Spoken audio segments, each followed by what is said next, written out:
Do you know yourself? Or have you just gotten used to the version you've learned to be? Most people go through life like actors who have forgotten they are on stage. They repeat phrases, reactions, desires, but none of it comes from them. It has been absorbed, copied, programmed. Carl Jung was blunt. What you call I may be nothing more than the sum of other people's expectations. Parents, teachers, society, religion, social media, they all layer their expectations onto your identity until you forget who you were before all that. Subscribe to the channel so you don't miss out on reflections that will transform the way you see life. You became functional, polite, normal, but you paid dearly. You lost access to your essence. That's the starting point. The real I is not obvious or visible. It is covered by 1,000 voices, 1,000 instructions, and a deep fear of displeasing others. The true I is rebellious, complex, free, and that's why it was locked away early on. The most ironic part? You feel that something is wrong, a discomfort that appears in silences, an emptiness that neither routine nor success can fill. It is the call of the forgotten part of you, and ignoring it comes at a high price. Crises, repetitions, self-sabotage. Jung did not offer an easy path, but he did offer a profound insight. He did not say, "Be yourself," like the empty slogans out there. He said, "Become who you are." That's different, because it implies work. It implies confrontation. It implies breaking the masks you've spent years polishing. The real self does not reveal itself through self-help phrases. It emerges when you begin to doubt your certainties, when you realize that perhaps you have lived until now as a stranger to yourself. This is Jung's provocation. If you are not who you think you are, then who are you really? And more, are you ready to face that answer? You don't present yourself to the world as you are. You present yourself as you have learned you should be. The persona, according to Jung, is not your true identity. It is your facade, a strategic creation to be accepted, valued, included. It is the edited version of yourself, socially acceptable, politically correct, harmless. Since childhood, you have learned to calibrate your behavior to please others. You have discovered what generates applause and what causes rejection. Little by little, you eliminated parts of yourself that did not fit the mold. And so your persona was born, the mask you show to the world. It is useful. Without it, you would be crude, misunderstood, and chaotic. But the problem begins when you forget that you are wearing a mask, when you confuse performance with reality, when you defend your persona as if it were your true self. The persona is an agreement. I hide who I am, and in return, you accept me. But this agreement comes at a price, because the more you act, the further you distance yourself from your true essence. And the more you are validated by the mask, the more you fear taking it off. Worse, you begin to identify with it.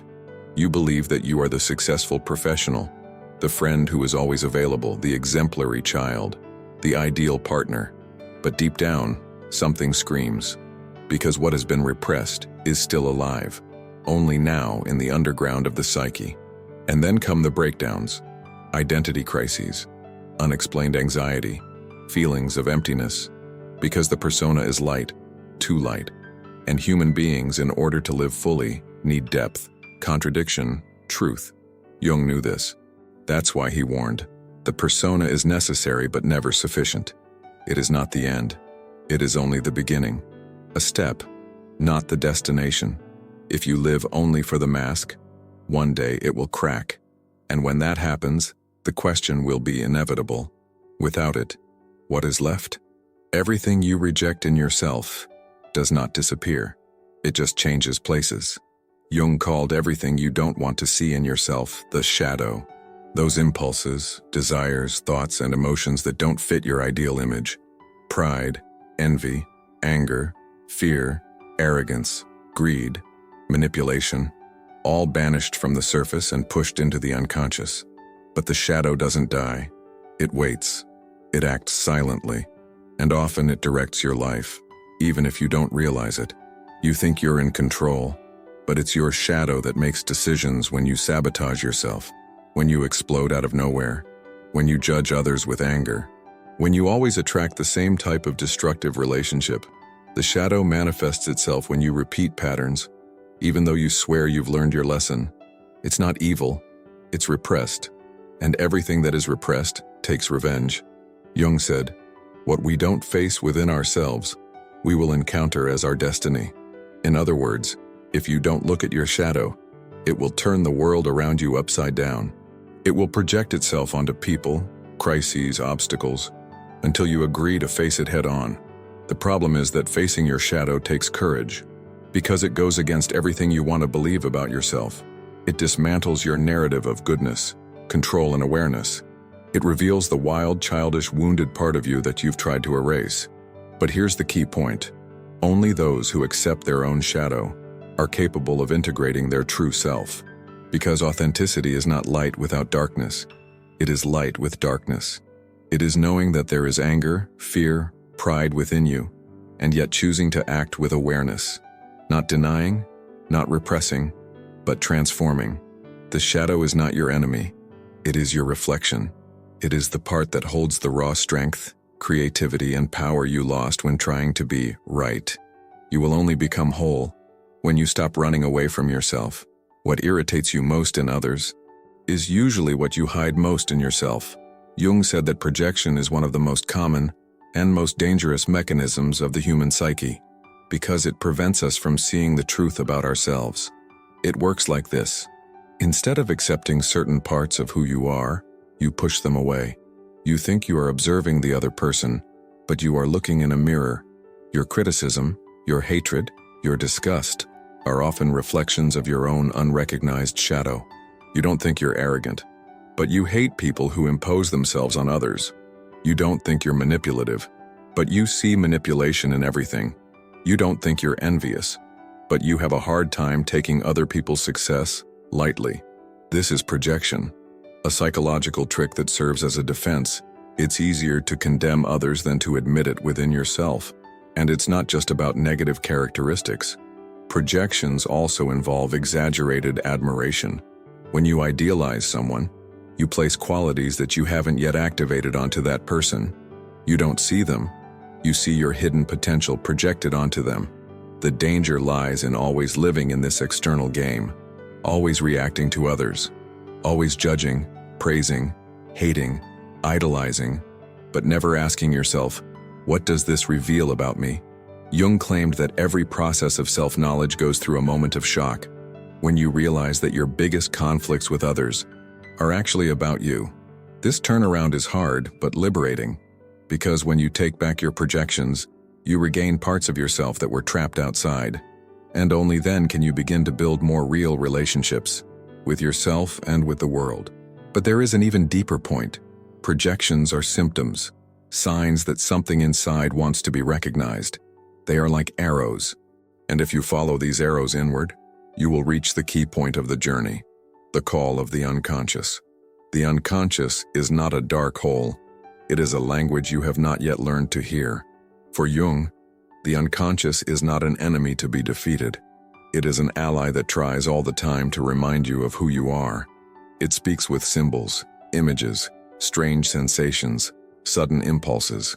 And when you insist on ignoring it, it screams through symptoms. Anxiety, addictions, crises, disturbing dreams, repetitive relationships, all of these can be signs that your deep mind is trying to wake you up, because there is something in you that has been buried, denied, distorted, and that part wants to come back to the surface. The call of the unconscious is subtle at first, a discomfort, a feeling that something is out of place. But if you don't listen, it grows, because the unconscious has a clear goal, to put you on the path to integration, to make you whole, and that will never be comfortable. You will feel fear, you will resist, you will try to rationalize everything. But the language of the unconscious does not obey common logic. It comes in the form of symbols, repetitions, bizarre coincidences, and all of this carries a message. Jung did not see this as delusion. He saw it as guidance, an internal code designed to guide you. He said that the unconscious is like a hidden guide that knows what you need, even when you don't know what you want. But to hear this call, you need the courage to silence the external noise. Get out of autopilot. Slow down. Pay attention to what you feel, dream, avoid, and repeat, because every detail carries clues. Ignoring the unconscious is like throwing away the map of your soul. It's like continuing to live in a maze, thinking you're in control. But if you accept the call, something changes. You begin to realize that everything, absolutely everything, and has meaning, and that life is trying to push you all the time back to yourself. The question is, are you willing to listen? You don't dream by accident. Dreams are coded messages from your unconscious, and ignoring them is wasting vital guidance. Jung saw dreams as a direct bridge between the conscious and the unconscious. While you sleep, your rational mind goes quiet, and your deep psyche expresses itself. It sends images, symbols, strange scenes, all carefully chosen to communicate something your waking mind doesn't want or can't see. It doesn't matter if the dream seems absurd. It has a purpose. Dreams reveal conflicts you pretend you don't have, desires you've censored, truths you've tried to bury, and sometimes they even reveal the next step on your journey before you even know you're ready. But the problem is that we've been trained to ignore them. We treat dreams as nonsense, as random noises. This is a mistake. For Jung, they are sacred. They are the way the unconscious compensates, warns, corrects, and guides. Did you dream you were lost? Maybe your life is directionless. Did you dream about something falling? It could be the collapse of a false idea. Did you dream about someone you haven't seen in years? Maybe that person represents a forgotten part of yourself. Nothing is literal. Everything is symbolic. And that's why dreams can't be interpreted with ready-made formulas. They are personal. They speak your psychic language. You need to learn to decode your own symbols. Jung said that when a patient brought him a dream, there lay a truth that 1,000 conscious words could not express.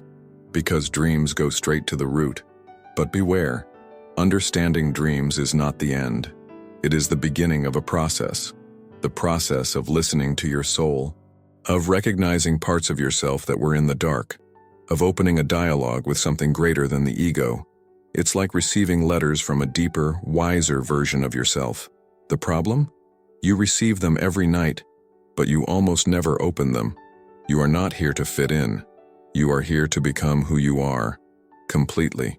The process of individuation, according to Jung, is the deepest and most transformative path of the human psyche. It's not self-help. It's not personal development. It's a radical dive toward the total integration of your being. To individuate is to align what you show with what you feel. It's to stop living as a fragment and start living as a whole. Persona, shadow, unconscious, memories, instincts, spirituality, all of this needs to be brought together in a single center, the self. But beware, this process is not linear. It is spiral. It goes back and forth. It takes time, and it requires loss. You will need to unlearn. You will dismantle characters that took years to build. You will see relationships crumble, truths dissolve, and certainties turn to dust.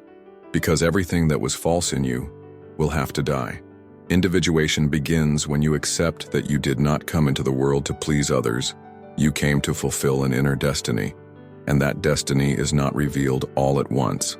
It shows itself little by little as you face your shadows, gather your projections, interpret your dreams, and give voice to the unconscious.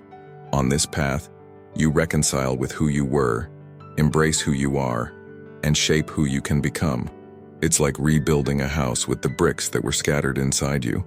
And the curious thing is, the more you become yourself, the more unique and universal you feel. Because deep down, individuation is not a selfish act. It is a call to live with integrity. And people of integrity not only free themselves, they free those around them. Jung saw this process as inevitable. You can resist, postpone, ignore it, but the psyche will keep pulling. It will create crises, ruptures, silences, until you stop running away and accept to walk inward. It's a lonely journey, but it's not lonely forever, because when you align with the self, you begin to notice something mysterious. The outside world responds. Some coincidences are so precise that it would be naive to call them chance. Jung called this synchronicity, external events that connect with internal states in a meaningful way, but without a direct causal relationship. In other words, Something happens outside at the exact moment that something important happens inside, and the combination of the two reveals a deeper meaning. You think of someone you haven't seen in years, and that person sends you a message. You are in an existential crisis, and a book falls off the shelf with the exact phrase you needed to read. You decide to change your life, and an unexpected opportunity arises out of nowhere. It's not magic, it's not superstition, it's the psyche interacting with reality. Jung believed that when you align with your true self, when you begin the process of individuation, the universe responds, not as a servant but as a mirror. Synchronicity does not obey linear time, it is symbolic, intuitive, mysterious, and it appears when you are attentive, because if you are distracted, you will call it coincidence. But if you are awake, you will recognize, this makes sense, this is for me. This realization changes everything. You stop seeing life as a sequence of random events and start seeing it as a symbolic field where everything communicates.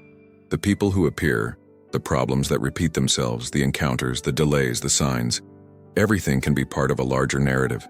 Synchronicity reveals that you are not separate from existence, that your inner journey shapes the outer landscape. And the more authentic you become, the more the real world shapes itself to reflect that authenticity. But be careful. Synchronicity is not control. It is not manifesting what the ego wants. It is perceiving what the soul needs. And that is not always comfortable. Sometimes the sign comes in the form of loss, of rupture, of pain, but it always brings direction. Jung said that synchronicity is a sign that you are on the right path, even if it seems strange or lonely. And at the center of that path, a new presence begins to emerge. Not the ego, nor the persona, but something deeper, the self. At the center of your psyche, there is a presence that has never shouted, but it has always guided you. Jung called this deep, silent, and total instance of who you are, the self. Don't confuse it with the ego.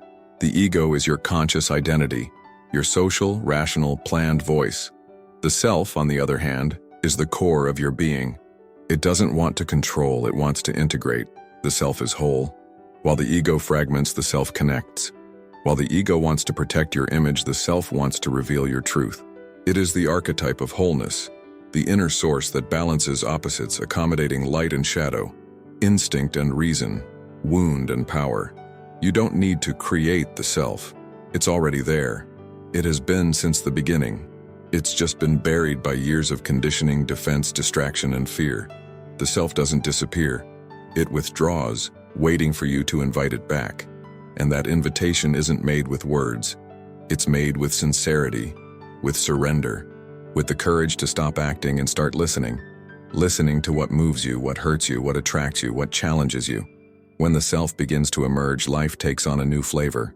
You feel an inner gravity, a coherence, a peace that does not depend on external approval. Your decisions are no longer based on expectation. They are guided by meaning. You start saying no where you used to give in.